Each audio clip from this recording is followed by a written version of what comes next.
Sometimes it feels like Harley-Davidson has a death grip on the American motorcycle market. They seem to permeate the culture like they're the only type of bike, the only brand that matters in the US.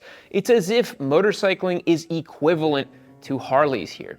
But that couldn't be further from the truth. You may see riders cranking their hogs off in the distance, riding staggered on the highway, 40 men deep.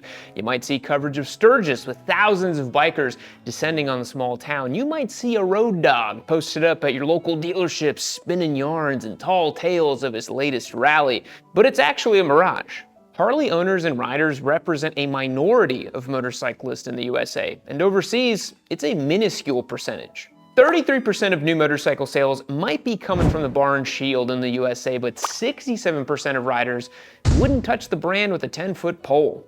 As hard as it is to believe, we're the supermajority. Your uncle with his VFR, your girlfriend with her Royal Enfield 350, your weird cousin Daryl with his DRZ 400 and the suspended license. The fabric of motorcycling in this country is as vast, varied, and interesting as the people that inhabit it. Today, I want to understand why 67% of us refuse Harley-Davidson. Is it as simple as yesterday's technology at tomorrow's prices, or is it a lifestyle issue? Or is it more nuanced than that? And how the hell did Harley even get to 33% of all new bike sales anyways? Well, it's a little bit more complicated than that when you look into the numbers. And it all comes down to the fact that Americans buy big bikes. Not just large touring bikes, but like literally bikes with big engines. So this is a classic example of how statistics don't tell you the whole story. Even though Harley commands 33% of the US motorcycle market, it's specifically the 601cc and up category that they excel at. Harley actually owns an incredibly consolidated slice of this pie. 75% of the US touring market is Harley-Davidson, and 53% of the US cruiser market is also owned by HD. This tells us that in the US, if you're on a touring motorcycle, it's more than likely a Harley. But if you're riding pretty much anything else, it's probably not a Harley. And that's sort of remarkable that a company has completely dominated a specific category of motorcycle. It would be like if 75% of super sport riders were on Hondas. I don't want to live in that world. Harley has never shied away from the fact that they couldn't care less about other categories in motorcycling. Sport bikes, adventure, dual sports, naked bikes, commuters, who cares? Okay, they've dabbled a little bit in adventure bikes and naked bikes back in the day with Buell, but let's be real, they don't have much of an interest. I often like to say that motorcycles and motorcycle riders adapt to their environment, that they grow to their surroundings, sort of like goldfish. You go to any big bustling city, you're gonna see fuel-sipping 125s and scooters. Head out to the canyons in Malibu and it's nothing but top-shelf naked bikes and sport bikes.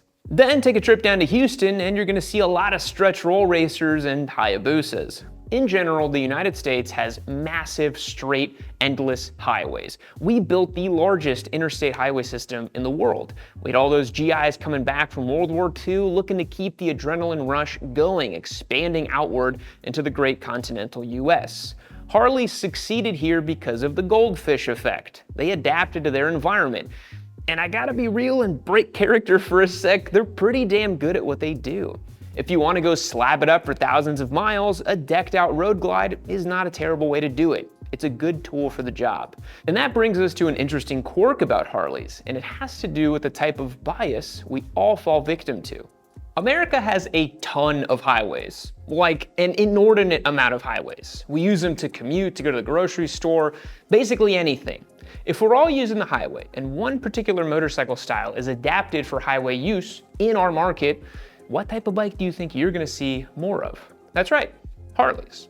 On top of that, Harley riders tend to rack up more of those highway slabbing miles. So not only are they the most common style of bike on a major highway, they're probably there more frequently than other style of bikes too.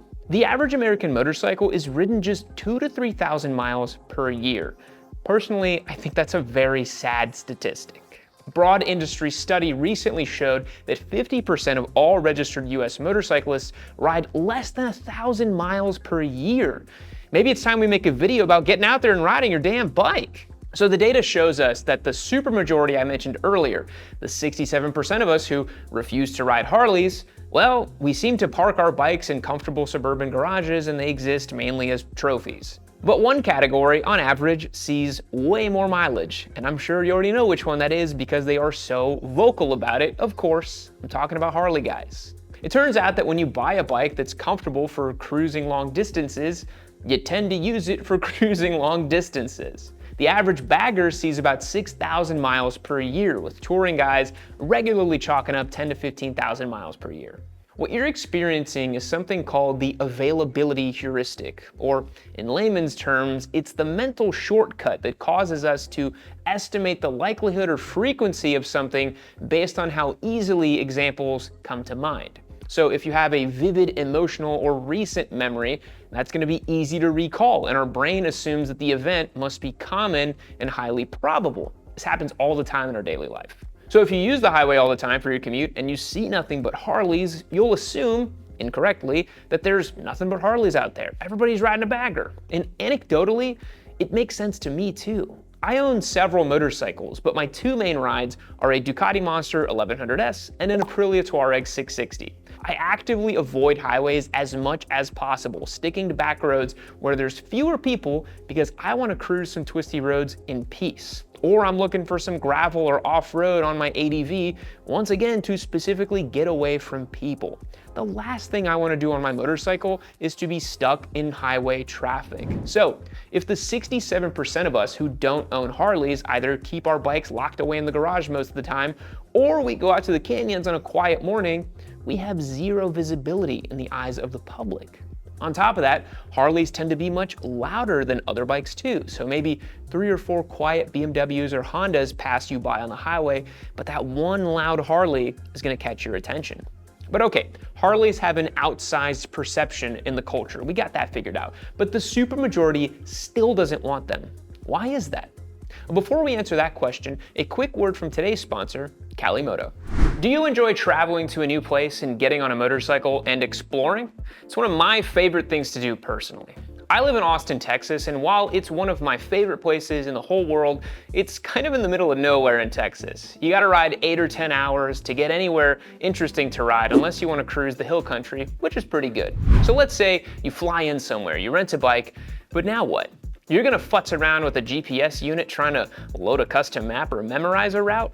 Why not skip the hassle and download Calimoto, the app specifically designed to help you find and craft the perfect motorcycle route. You can use the app to find the hottest routes, the local favorites, and make sure you maximize your time on good twisty roads. You can even set parameters to avoid highways and develop the perfect riding days. Best of all, you can use their offline navigation mode, so if you're really getting off the beaten path, you'll know where to go. If you're going somewhere new, skip all the guesswork and use Calimoto so you get the most out of your time and your ride. Hit the link in the description, download the app, and use one of the codes on the website to get either a 30-day free trial or 10% off of your first order. Thanks to Calimoto for the support. Now let's unpack the nitty-gritty of why riders won't buy Harleys. We've already established that in the US market, if you want a touring bike, you get a Harley. If you want anything else, you don't get a Harley. I've discussed this before on the channel, but most people are not buying ultra specialized motorcycles for a purpose or owning several bikes in their stables for different flavors of the week. If you want a general purpose motorcycle that won't break the bank, a Harley is just a terrible idea. They're enormous, usually clocking in at well over 800 pounds. They're wide and bulky, making them difficult to maneuver in traffic and just park somewhere. Much like Goldwings, Harleys are optimized to do one thing really, really well, and that's go for a long distance in a straight line. If you want a bike that has clearance for leaning over, proper brakes and suspension, and yeah, a little bit of horsepower, they don't make a lot of sense. On top of that, they have an awful performance to price ratio. Harleys are obscenely expensive for what you're getting. A $25,000 Harley, which is kind of on the low end for a bagger, often has non-adjustable suspension, archaic technology, and not a lot of juice on tap. For the same $25,000, you can go to any other dealership and get a top-of-the-line machine, a flagship bike. A BMW GS is not out of reach at that price, or a Goldwing if you really want to go those long distances. You can also grab any roadster or naked bike you'd want and save a ton of money. In a world where the average buyer is not exactly flush with cash, it's difficult to see how ponying up so much money for a Harley makes any sense. I know Harley riders don't like it when I say this, but they're just not a good value proposition. Now we have to discuss the elephant in the room. The main reason why picking up a Harley is just a complete non-starter for that 67% of riders. And well, it's the whole lifestyle thing. Owning and riding a Harley comes with significant baggage, no pun intended. Bar and Shield has traded on the whole lifestyle thing for a really long time.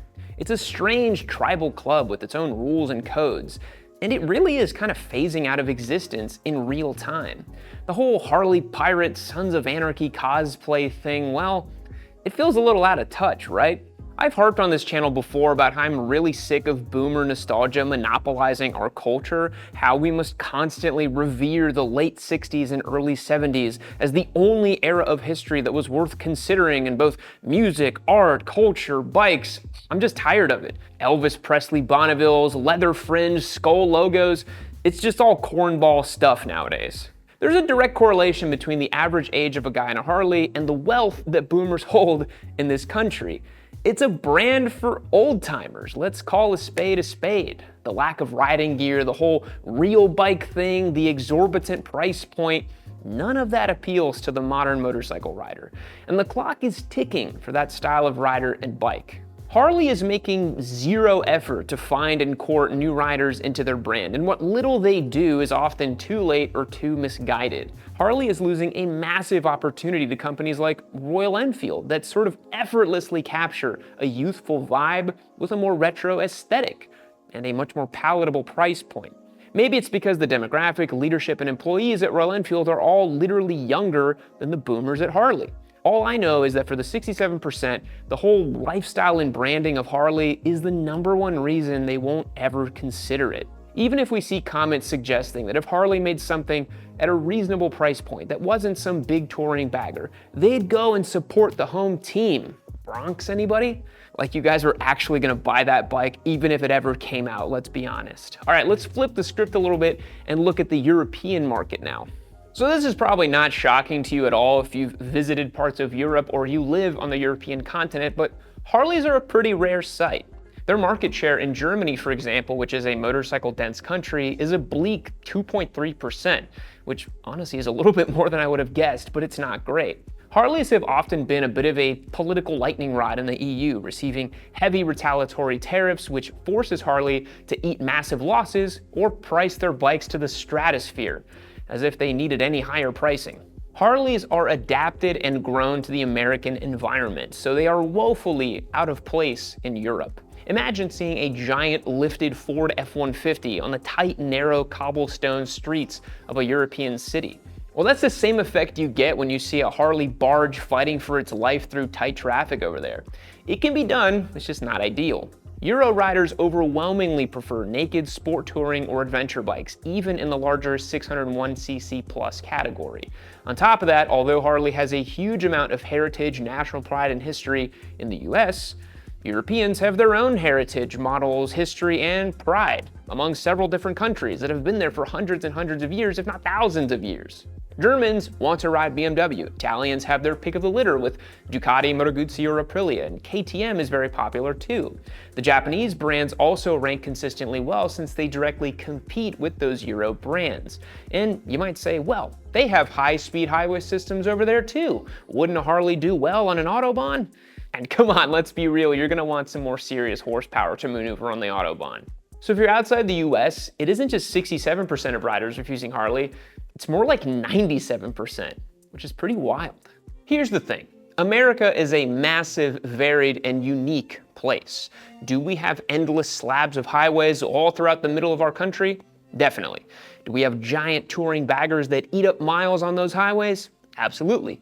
But we also have thousands of miles of technical riding, both on our east and west coasts. I'm talking world-class riding, super technical, beautiful mountain roads, awesome coastlines. We have dozens of world-class racetracks scattered throughout our beautiful big country. We have a history of pioneering spirits, racing ingenuity, and a diverse crowd of folks who love two wheels. We've got inner-city scooter bros who lovingly restore two-strokes. We've got Malibu Canyon guys who will rev bomb their Italian V4s. We have have initial D-style naked bike riders at the tail of the dragon. You simply can't paint a broad stroke picture of American motorcycling by just saying it's a bunch of Harley guys that just go along in a straight line on the highway. What it comes down to is that the Harley crowd is more loud and visible than the 67% majority of us who don't partake in that flavor of motorcycling. The majority that doesn't buy Harleys aren't riding as much, and we're sticking to those quiet back roads. I know I prefer that. I'd rather have a quiet morning on an empty, twisty road on my Ducati than ride 200 miles in a straight line on a Harley Davidson. Different strokes for different folks and all that. But listen, motorcycling in the US is a maximalist affair. We like fast bikes, big bikes, wild bikes, and everything in between. This is the land of stretched chrome Hayabusas, big wheel choppers, and wild custom builds. It's an everything, everywhere, all the time kind of place. And if you're not from here, you don't really get it. And hey, we're lucky enough that many riders have a Harley in their stable, but they also have a sport bike or a naked bike or a Grom or a scooter right next to it. We get to enjoy everything here in the States, and it's pretty damn good. So maybe 67% of us won't ride Harleys, but your takeaway for today's video should be to get out there and ride so people don't think it's just baggers on the road. Let's show the US and the rest of the world that we love all types of bikes over here in the land of the free.